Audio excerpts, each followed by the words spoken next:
I call Senator Cash. Thank you, Mr President.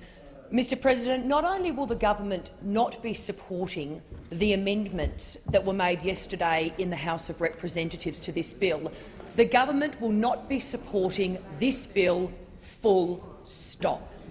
On this side of the chamber, the Liberal National Government, we understand that a federal government, the Commonwealth Government of the people, has a fundamental responsibility to its nation and to its people, and that is, of course, to maintain border security at all times. This government makes no excuses at all for the position that we take. What we saw last night in the House of Representatives was Bill Shorten putting himself forward as the alternative Prime Minister of this country and the Labor Party, attempting to weaken Australia's borders from opposition. Imagine, Mr President, what will happen if Mr Shorten was ever elected as the Prime Minister of this country.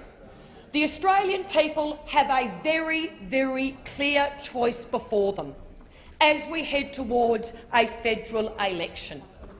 The Morrison government, which stands firm and makes no excuses for putting in place the border protection policies that have effectively stopped the people smugglers' trade.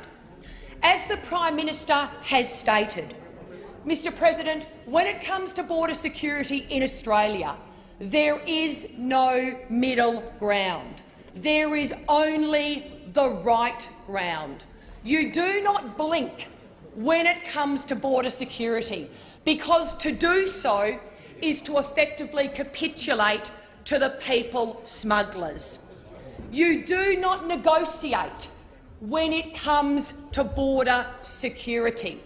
As Mr Howard has always said, the Australian government, the Liberal National Government, we are firm believers. We will decide who comes to Australia and the terms upon which they come. Now, we are told that this bill will effectively not really have any effect on the current situation in relation to our borders.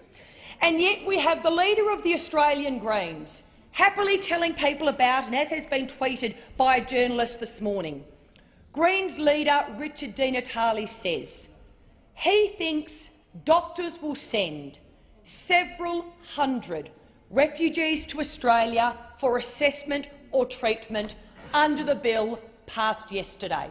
Several hundred refugees.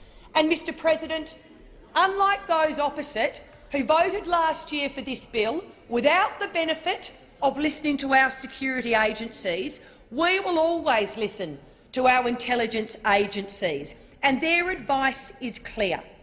Any weakening of our current border protection policies will reopen the people smuggler trade, and we will once again see the deaths at sea that we had last time, the children in detention, the reopening of detention centres. But in relation to Senator Di Natale's boasting that doctors will be sending hundreds of refugees, this is the type of people whom the minister will be forced to bring to Australia on the say-so of doctors under the Labor Party's amendments. People charged with bad conduct but not convicted of offences under foreign laws, or convicted but sentenced to less than 12 months in prison. Mr President, as we know, other countries do not have the stance we have in relation to certain crimes. A number of countries hand down lenient sentences for things like domestic violence, beating your wife, or paedophilia, if they will hand down any sentence at all. It is very hard to convict people of things like rape in some countries, because a woman's testimony is worth much less than men.